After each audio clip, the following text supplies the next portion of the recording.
Coming to you live around the world from NOV's Studio 202. This is Inside Out Horizons. With your hosts, Lydia Brantley, Mai Belmar, Jeremy Griswold,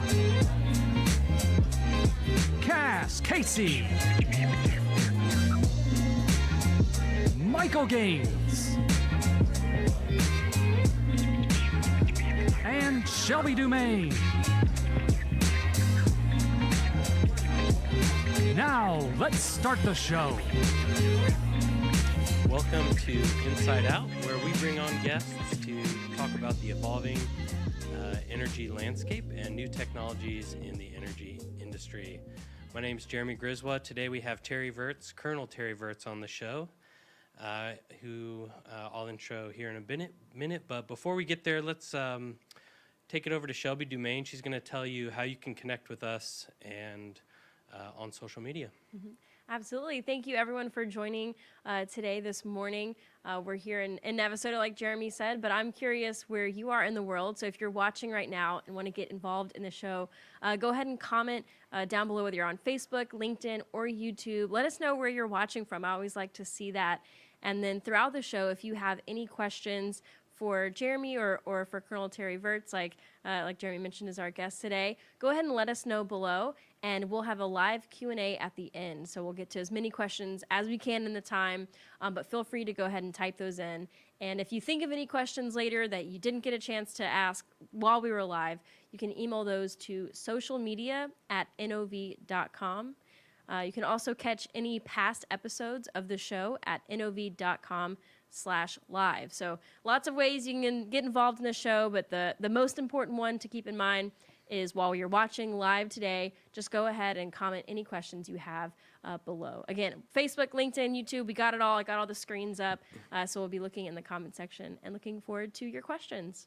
All right. Thanks. All right. Thanks, Shelby. So as we mentioned, our guest today is Colonel Terry Virts. He served as a U.S. Air Force test fighter pilot.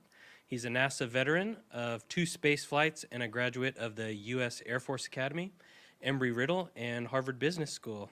His time in space included commanding the International Space Station, 3 spacewalks, and piloting the space shuttle. Terry's an author, filmmaker, speaker, and photographer, and he brings a great perspective on a wide range of topics, including environmental, global, wealth, intercultural leadership, crisis and risk management. But today we're curious to get Terry's perspective on energy. So welcome to the show. Thanks. Well, yeah, thanks for having me on. I've got a little bit of a scratchy voice after the World Series last night. I was down there for the very sad Game 6, so sound like Barry White, but that's okay. It's okay. We'll get through it. Trying to recover. Yeah, and sad that we don't have another game today. Yes.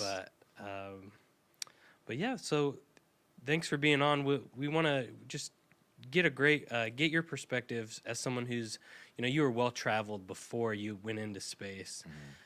But we were just curious, how did your perspective change after that experience? You spent over 200 days in space. Yeah, so one of the interesting things, I was in the Air Force. In high school, I did an exchange in Finland. In college, I'd spent a semester in France, and I was based all over the world. So like you said, I'd done a little bit of traveling.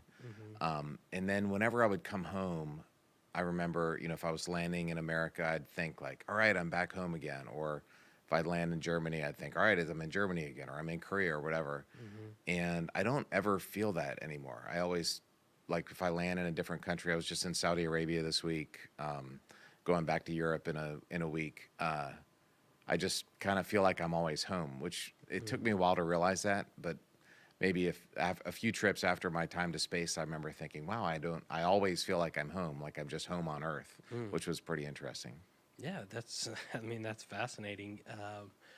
From a political standpoint, you worked with an international crew while on the space station. How has it changed your view on, global politics? Those are important. So of all the things on Earth, the climate is obviously important. helping to bring people out of poverty, which has happened a lot in the last century, which has been a good thing, is important. But politics is important. I never thought I would have that perspective from space, but I remember I realized that when you look at Earth during the daytime, you can't tell there's people there. But when you look at Earth at nighttime, that's when you see city lights. That's when you can tell there's people there. And after watching that for a little while, it was my 5th night in space when I realized that. And it hit me that what you're looking at is not population, you're looking at wealth when you see these cities, and you're looking at politics. And I have a photo that I share that's like the most profound example of politics on Earth, which is North Korea. South Korea is this beautiful, bright, vibrant city. Even you can see China in the distance. China's very active, and North Korea is just this big black hole. So to be able to see that from space kind of hit home that, wow, you know, if we get our politics right, life for people can be good. If we get our politics wrong, life for people can be bad, which was a perspective I never expected after going to space. Yeah, I mean, then that brings us right into the energy industry. I mean, it's one of these topics that, you know, you see the lights in a city, and the infrastructure just isn't there in some of these poorer countries. What we want to hear a little bit more about is, you know, what does the energy mix in space look like? Right. You know, how do you manage, you know, all the difficulties of being in space, needing an energy source, but also there's, you know, issues with conservation, issues with the own CO2 that you're breathing out into the space shuttle. Yeah. Let me talk about that. But real first, I do guest lecturing at Harvard Business School, and one of the students there is an African lady, and we were talking during the pandemic, and I said, well, why don't you guys just manufacture your own PPE? You know, why do you have to buy it from China? And she said, Terry, we don't have electricity. So what a fundamental thing. And when you have electricity, you can have jobs, and you can have air conditioning, which means you don't have mosquitoes, which means, you know, 500,000 African children don't die from malaria. So energy is really important. Like, people need to, obviously we know that, but it's very important to get that out there. But the way we deal with energy in space is a lot of the same challenges we face on Earth. We use solar panels, obviously, for electricity, and batteries, because the space station, it's not half and half, because the orbit is a few hundred miles up, about 400 kilometers up. It's more like 2/3 in sunlight, 1/3 in darkness. But you still need batteries for when you're in darkness. And so that's a similar challenge to if you're going to go with wind and solar. You know, the wind doesn't always blow, so you have to have some backup, whether it be natural gas with carbon capture or batteries or whatever. So we have to deal with that. Carbon removal from the atmosphere is really important. And in fact, we had an amine system on the space station. We also had an adsorbent system on the station that I spent lots and lots of time fixing because it kept on breaking. But the CO2 concentration in space is really, really high, much higher. It's like tens of times higher than it is down here on Earth, which leads to, it gives astronauts headaches. It makes you kind of cranky. CO2 is not a good thing. You don't want that. So removing CO2 from our atmosphere is very important. Recycling, we had to recycle water. There's an interesting system that takes water and makes oxygen and hydrogen, and you can combine the hydrogen. Well, first of all, that's rocket fuel. So if you needed to make that for rocket fuel, oxygen and hydrogen was what powered the space shuttle, and other rockets use that. Or you can take the oxygen and breathe it, and you can take the hydrogen and combine it with CO2 in a Sabatier reaction and make water, which you can drink or use for food or turn into hydrogen and oxygen. So it's this whole recycling system where we recycle water, we recycle the CO2, and that it's not 100% self-contained, but it's 90% or whatever. And when it costs tens of thousands of dollars per kilogram, this would be literally this would be tens of thousands of dollars to launch into space. That's an important economic incentive to have that recycling system. So a lot of the same issues we have in space, we have here on Earth. Just a much smaller scale, but more expensive at the same time. Exactly. So, exactly. It is one of those topics where today it seems like a lot of development or push into outer space is being led by, billionaire initiatives. And it's a controversial topic for people who think, we should be focusing on issues here on Earth. But I'd be curious what your take is on that, because a lot of the technology that, is piloted in space, or a lot of developed for the space program, does make its way back into everyday lives for people here on Earth. Yeah, absolutely. Well, those topics I was just talking about, water purification. NASA has some water purification systems that have been sent to Haiti and Western Africa, and people need clean water, and they don't always have clean water. So there's a lot of spin-offs you can take from space to down here on Earth. But that's in the same way, the billionaires that are launching into space, there's a lot of angst and a lot of, anti-billionaire sentiment, which I can understand, and inequality is a problem, and we need to address that. But at the end of the day, those billions of dollars are not spent in space. When I went in on my first mission on Endeavour and we opened up the payload bay doors, we didn't launch $1 billion bills out into outer space. All that money was spent on Earth, on engineers with good middle class, technical, scientific, engineering, management, support jobs. So what we do in space can provide a lot of benefits down here on Earth. And the other thing I want to say too, companies like SpaceX and Blue Origin and others, there's lots, are innovative. And a lot of times the job of government is not to be innovative. The job of government is to be big and get more money and have more people. And, we used to joke that we put the no in innovation. And so, but governments are good at raising taxes and money and having, infrastructure, and companies are good at being innovative. So if you can figure out how to do the public-private partnership right, that's a good way to explore space. And I think we're going to talk about it, but that can probably work in the energy industry also. Yeah. So with those constraints that you're living with, in space, how did it impact your relationship with energy in your everyday life today? Is there anything that you find is lingering on how you treat, a bottle of water versus? Yeah. This is an interesting parallel. One of the things that we did at NASA was train with this organization called National Outdoor Leadership School, NOLS, and they sent us to. I went to Alaska twice. I wrote a chapter about it in my book on these like survival expeditions. But it was really, the goal was to put you with your crew and make you as miserable as possible, so that when you're in space and you're tired of being there and whatever, you're in difficult situations, you know how to handle it emotionally and how to deal with each other during tough situations. But one of the themes of NOLS and a lot of outdoor camping and that kind of thing is leave no trace, trying to live on a minimum amount of stuff. And in America we have way too much stuff. My house is full of junk. I don't need the stuff I buy, and it's really possible to live with less. And when you're in space, there's no Amazon hey, I need this, it'll be here tomorrow. You can't do that. So I think learning how to live with less, A, saves you money because you're not spending money all the time on stuff. And B, it saves you time because you're not cluttering your house. You don't have to clean it. You don't have to fix it. And, stuff just takes time.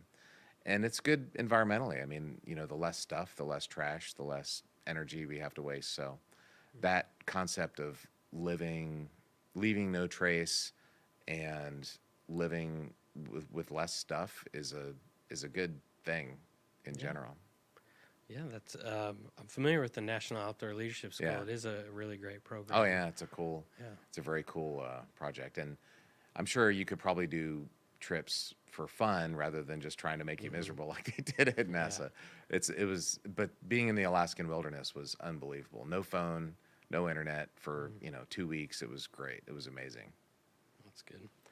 Well, real quick, just for those who may have joined us since we started the show, today we have Colonel Terry Virts, a retired astronaut, on the show, and just wanted to bring Shelby back on real quick, and she can remind the audience on how they can interact with the show today.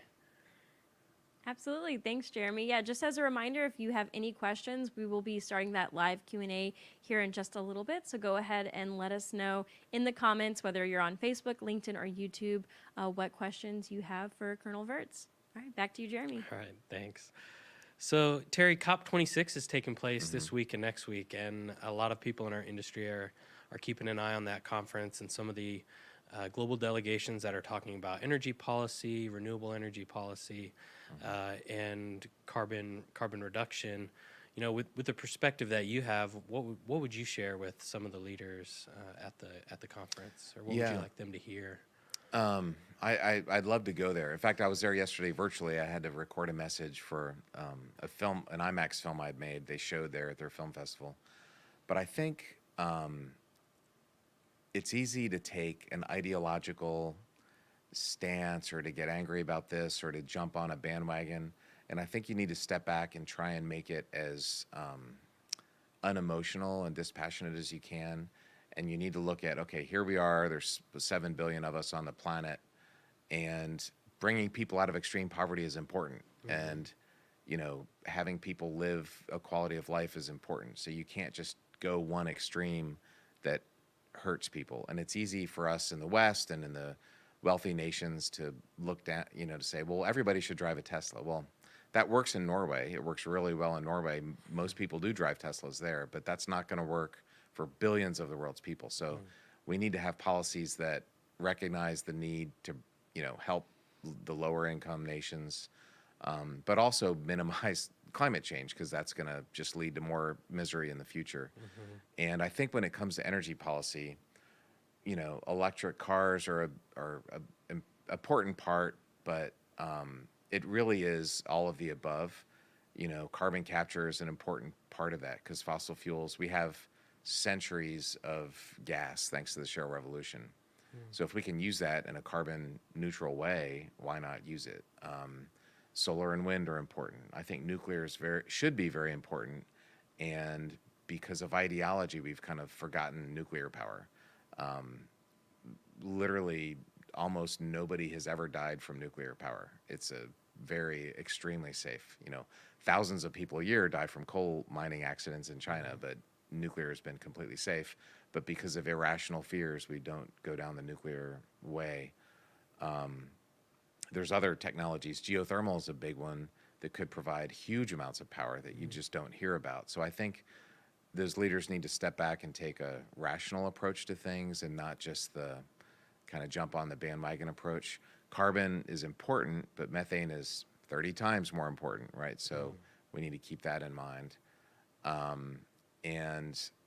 So hopefully we can do that. Hopefully we can make commitments that actually make change, because whenever you get a big international body together, it's very difficult, and each nation has its own constituencies, and it's easy for the leaders to say something in Glasgow, but then when they have to go back and tell their people, that's a different thing. So that is a tough challenge, but I think it's, you know, it's the moonshot that we need to be doing, because everybody lives here on Earth, and that's where, you know, one of the perspectives I got from space was that, and we know this intellectually, but to actually like look down on the planet and not be on it, it's a beautiful planet. It really is. And everything else in the universe is like blackness. Humans can't live anywhere without a spacesuit or a spaceship. You know, you can go to Mars, but we're never going to be able to walk around on Mars. It's always going to be spaceship or spacesuit. There may be other planets, but they're so far away. Those star systems are light years or hundreds of light years away that we're never going to get there. So all we have is Earth, and we need to, you know, look at it as such. Well, that's a great perspective. And it's interesting you mentioned nuclear. On the last show that I hosted, we had someone from the Nuclear Energy Institute. Oh, good.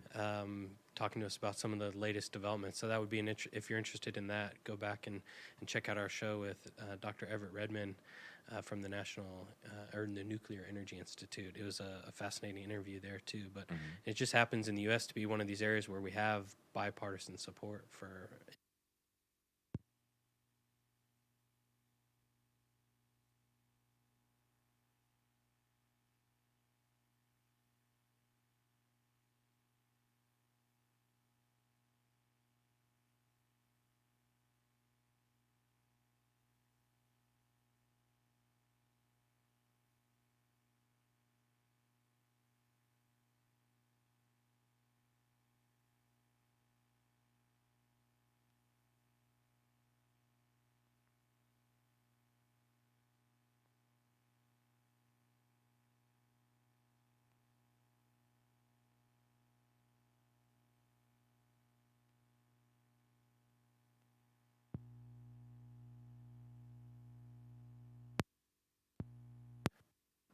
to having break-even fusion. And if we can get to that point, you know, we have limitless energy forever. And so that's a technology.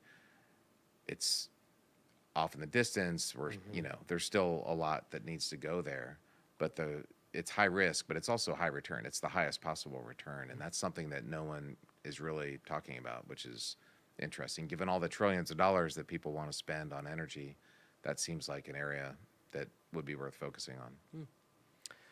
Okay, well, we do want to leave some time for questions from the audience. Okay. Before we go there, we had a friend of the show who has been on Inside Out before named Laura Stadler, and she was interested in what kind of pranks astronauts play on each other in outer space. Well, that was some of the best time. When I was on Expedition 43, we had a great crew, and one of the things we would try to get our crewmates to call down to the ground. So one time I was there with Scott Kelly, and our crewmate Samantha Cristoforetti was by herself in the Japanese module. So we called her on the intercom, pretending like we were mission control in Japan, like trying to get her to call them. But it was on the intercom. It wasn't on the radio going down to Scuba, is where their mission control center is. Anyway, but she's a lot smarter than we are, and she figured out, hey, this is the intercom. This isn't the air-to-ground radio. So it didn't work on her, but probably, you know, it would probably have worked on me. But that was one of the funnier moments. That sounds like fun. So Shelby, do you want to bring us a few audience questions? Yeah, absolutely. This first one comes from Jake on LinkedIn, and he was wondering, would you ever consider going back into space, maybe with SpaceX or any of the other private companies that are journeying to space? Well, hello, Jake on LinkedIn. I have thought about that. When I left NASA, it's kind of a one-way door, but there are lots of other private options out there. So I kind of always said if I could go make a movie in space, I got to help make A Beautiful Planet, which is probably the most important thing I did in space, just because so many millions of people get to see an IMAX movie like that. So if I could make a movie, I think that would be interesting. But you never say never. I'm not planning on it. There's lots of work to do down here on the planet, but you never know. Never say never. So a follow-up question is, you know, what kind of hopes would you have for like you have children or your grandchildren and their relationship with, you know, traveling into space? The good news is with these space tourist companies that's going to get to be more popular.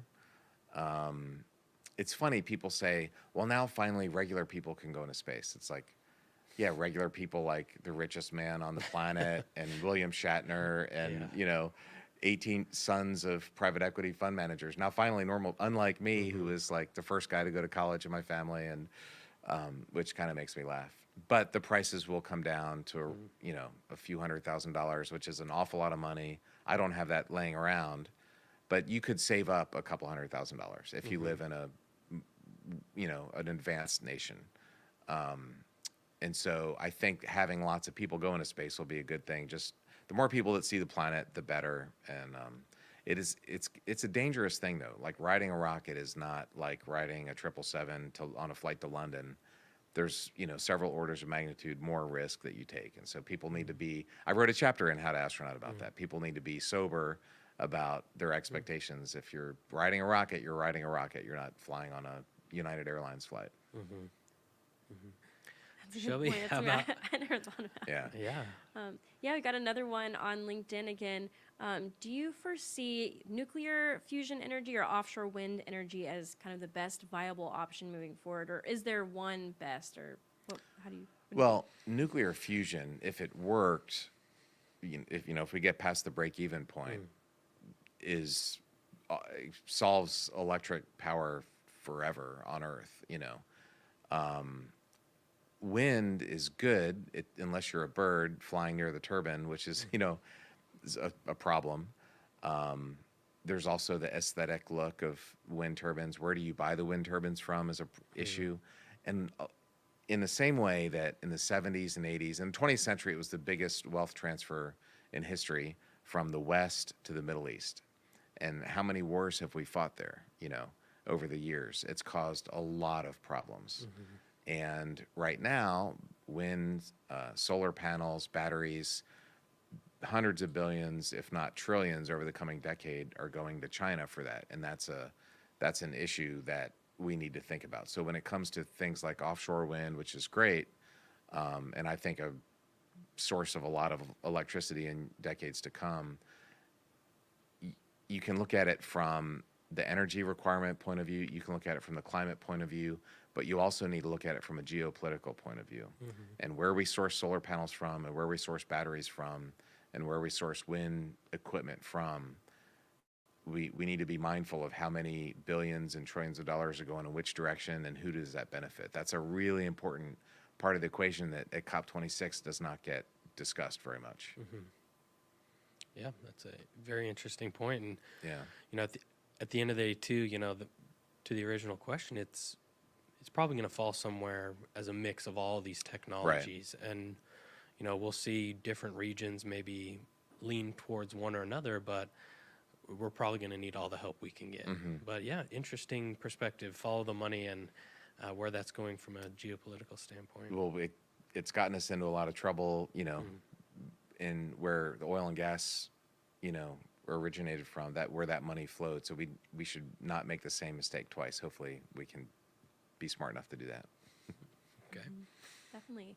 And this one comes online from Michael. He was wondering what technology from the space industry could the energy or the oil and gas industry learn from or use? Well, the oil and gas industry, the being able to manufacture lightweight, high reliability equipment for space is something that could be in certain components in oil and gas. I think a lot of oil and gas, you want lower cost, you know, mass production.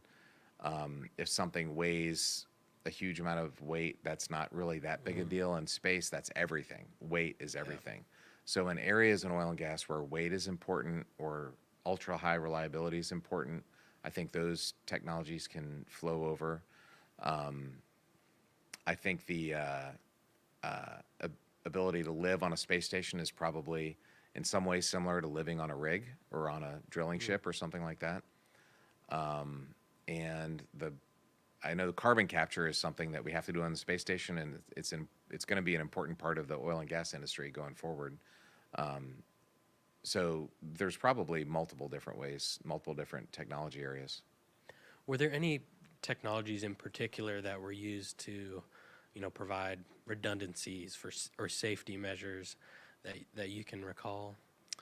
Well, redundancy is kind of baked into NASA's philosophy. The space shuttle had a fail-ops, fail-safe philosophy, which is interesting because Arthur Clarke, one of my favorite science fiction authors from the 1940s, 1950s, one of my favorite books of all time is Rendezvous with Rama, and it was this civilization, and he always said the Ramans did everything in three, and NASA does everything in three also. So you have, if one thing breaks, you're still operational, fail ops, and if two things break, there's still one running, so you're still safe, fail safe. So the shuttle had either 3 or 4 computers and fuel cells and engines, and everything was always done in threes. And so that redundancy philosophy is probably a good transfer thing. For oil and gas equipment, sometimes you don't need any redundancy. It's just not that big a deal. But if there's a piece that's going to like shut down the operation and cause a huge amount of expense or danger, most importantly, then that redundancy philosophy probably would carry over. Okay. Do we have time for another question from the audience? This one, again, is maybe a little more on the lighter side. Kristen online wanted to know, does being in space affect eyesight at all? Is that something that there's an impact on? Well, no, that's a great question. That was actually probably the biggest research focus on my mission was on eyesight, because some astronauts had problems.